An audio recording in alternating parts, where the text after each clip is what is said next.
Women are suited to be the nurses and educators of our early childhood, precisely by reason of the weakness of their reasoning powers.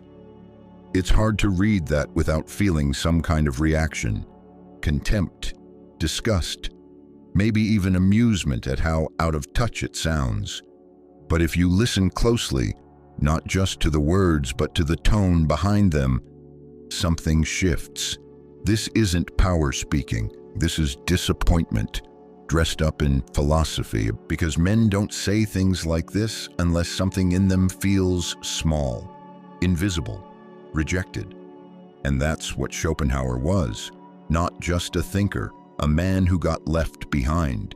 He didn't believe women lacked reason because he studied them. He believed it because reason didn't work on them. He tried to love, and it didn't matter. He offered intellect, and it wasn't enough. And instead of facing that pain directly, he buried it under analysis, wrapped it in logic, called it truth. But underneath the theory was something a lot of men today still carry. That quiet, aching question. Why doesn't she choose the man who shows up with depth? You don't wake up bitter. It builds. Slowly, after enough disappointment, after giving what you thought would be enough, and being met with silence, indifference, or worse, replacement. That's where Arthur Schopenhauer found himself, not just as a philosopher, but as a man, one who tried to connect, one who wanted to be seen. And when that didn't happen, he didn't fall apart. He intellectualized it. He turned heartbreak into theory, and what emerged from that pain was a philosophy sharp enough to cut through any romantic illusion. Schopenhauer believed the world wasn't ruled by God, by reason, or by love. He believed it was driven by a force deeper than all of those, something blind, primitive, and insatiable. He called it the will to live. It lives in all things, in trees, in animals, in you. And it doesn't want peace. It wants continuation, reproduction, survival at all costs. Desire, in this view, is not a sacred longing. It's a trap. The will uses desire to keep you chasing. It doesn't want you happy. It wants you hungry. And love, that's the biggest trick of all. When you fall for someone, it feels personal, spiritual. But to Schopenhauer, that's just your biology taking over. You think you're choosing her, but you're being chosen by something inside you, something old, something that doesn't care about your inner life. And that illusion, the idea that love is something noble, it shattered for him. Because he offered something he thought had value, his mind, his depth, his insight. But biology doesn't choose based on insight, it chooses based on instinct.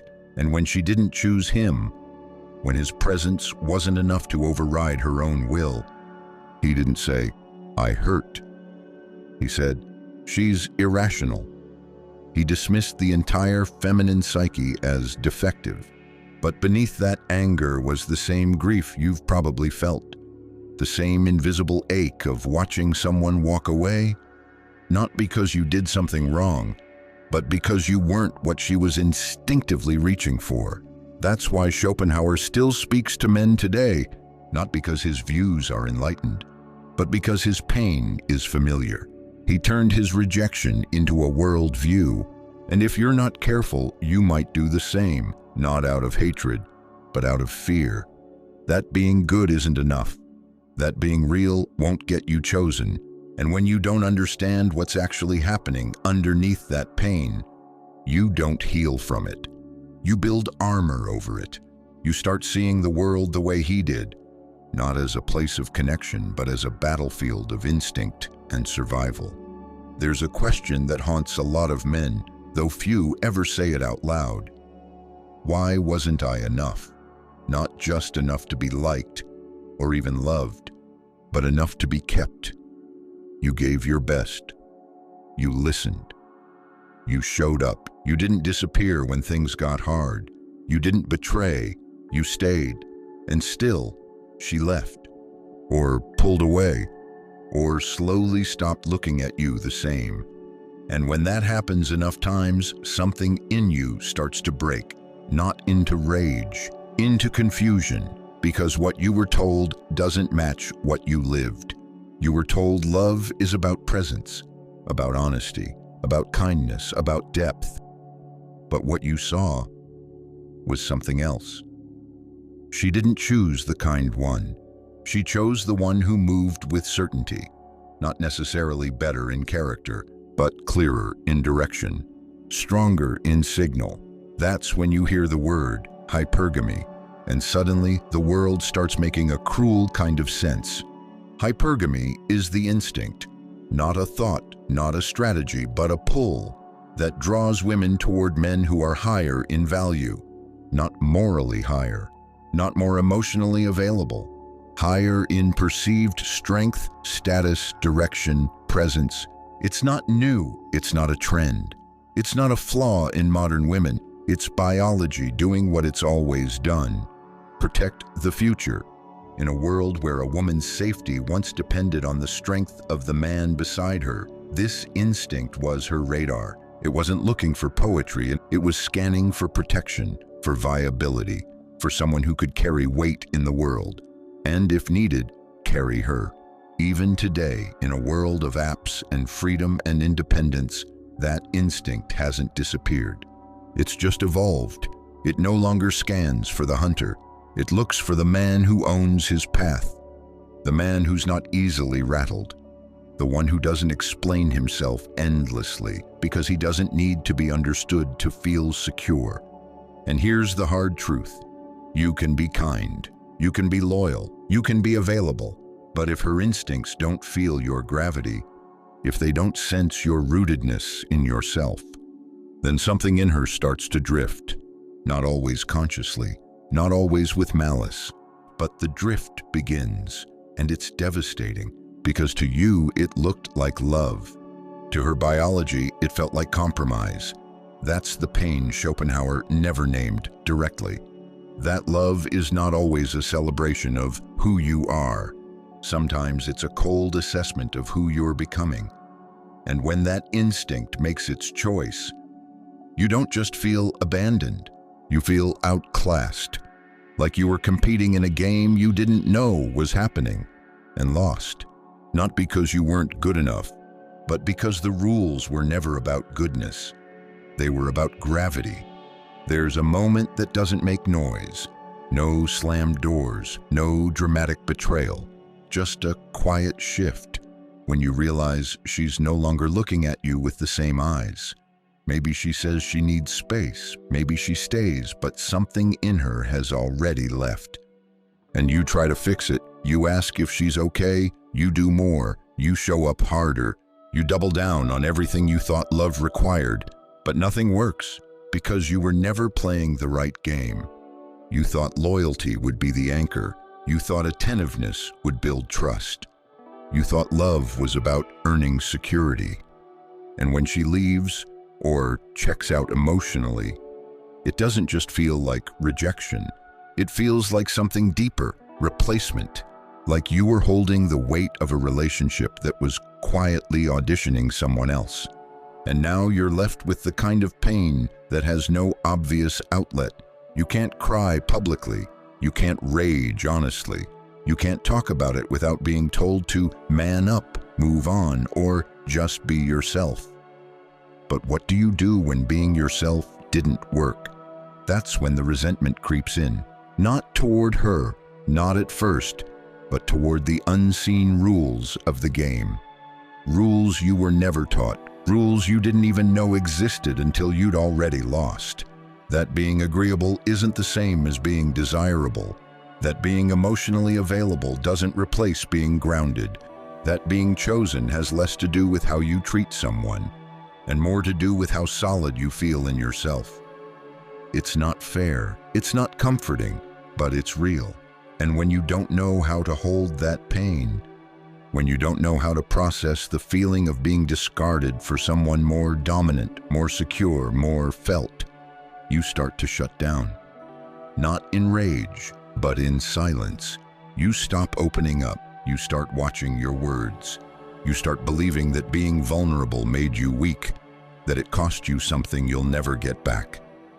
That's where the bitterness begins, not as hatred, as grief, unspoken, unshared, unprocessed. The world calls it toxic masculinity, but what it usually is a man who gave his all and still wasn't chosen, and now no longer knows what part of himself is safe to offer again. And in that silence, you begin to split. Part of you still wants to be seen. The other part wants to never need anyone again. That's the descent. Not into violence, but into numbness. You don't rage outward. You collapse inward, and you begin to wear your own disappointment like a second skin, invisible to others but heavy to carry. And if you stay there long enough, it starts to feel like truth.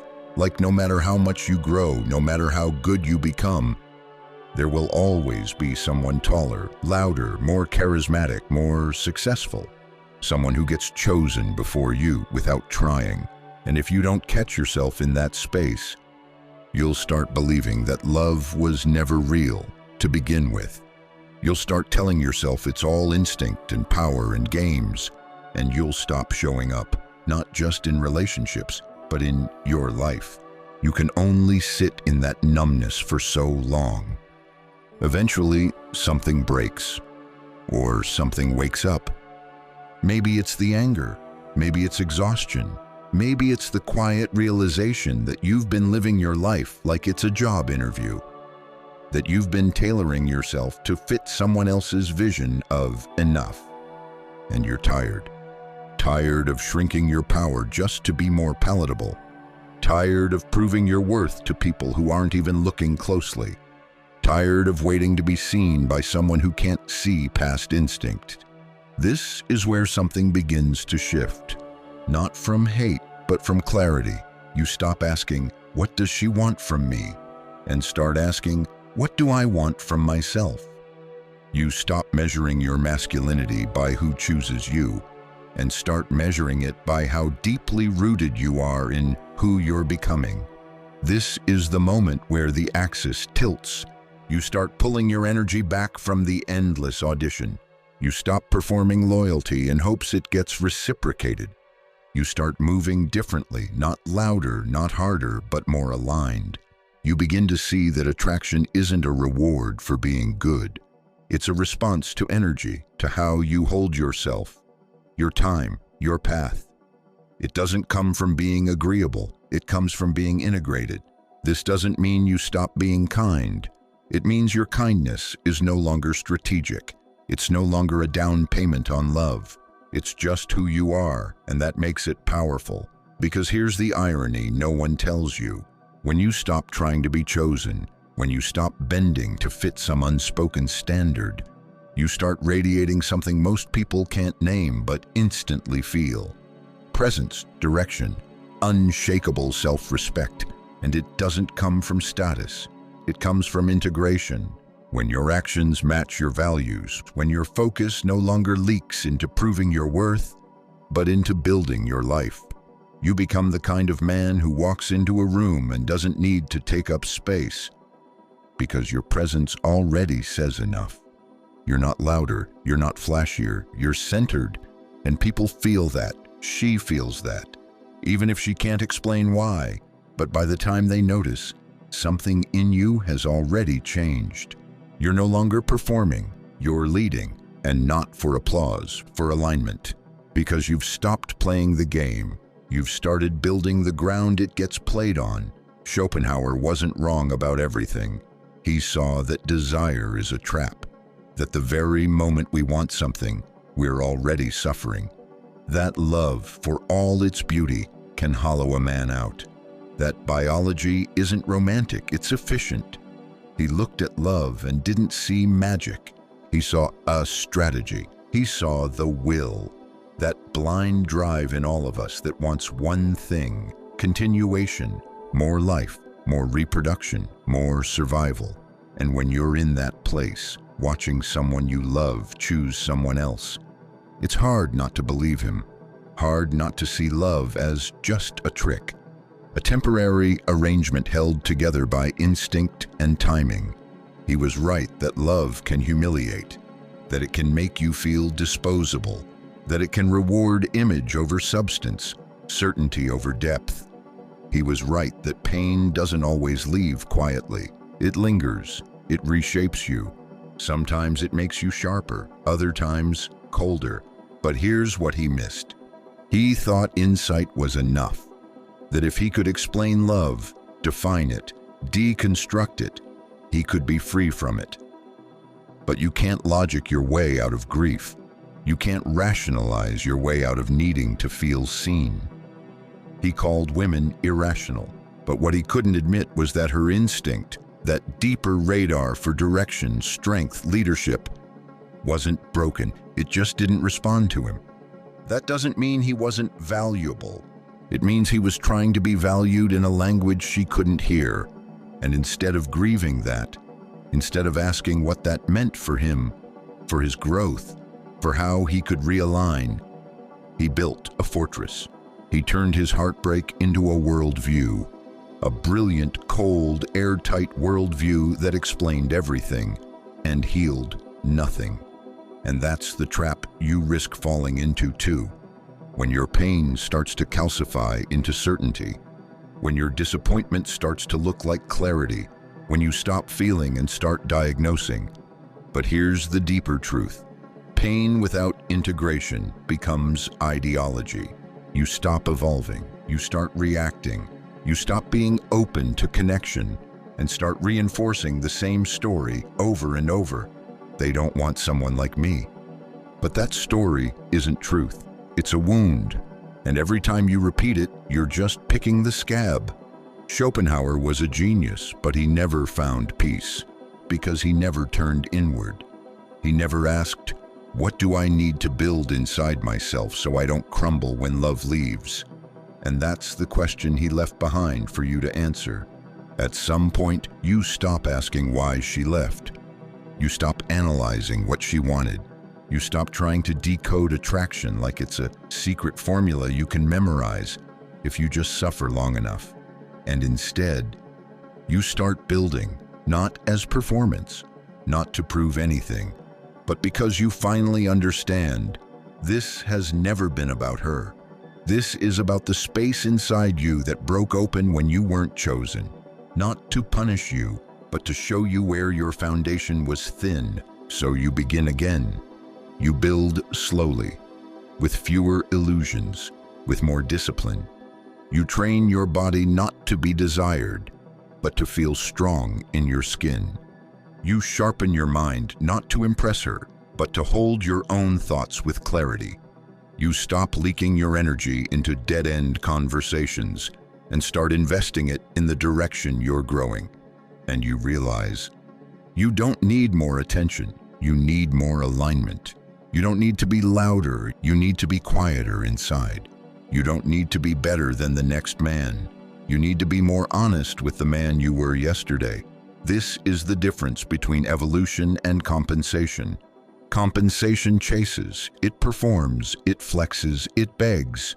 But evolution, it moves forward with or without an audience. And when you start evolving, truly, you'll feel the shift. You won't panic when someone walks away. You won't crumble when affection fades, because you're no longer using love to prop up your self-worth. You've already claimed that from within. And here's the paradox. That's when people start to notice, not because you're trying, but because you've become undeniable. There's no trick, no hack, no mask, just presence, direction, self-trust. And when you carry that, not forced, not performed, but embodied, you stop being the man who waits to be chosen. You become the man who chooses, not out of spite, not out of superiority, but because you've built a life that aligns with your values. And now anyone who enters that life, they're not completing you, they're joining you. That's not game, that's gravity, and it can't be faked.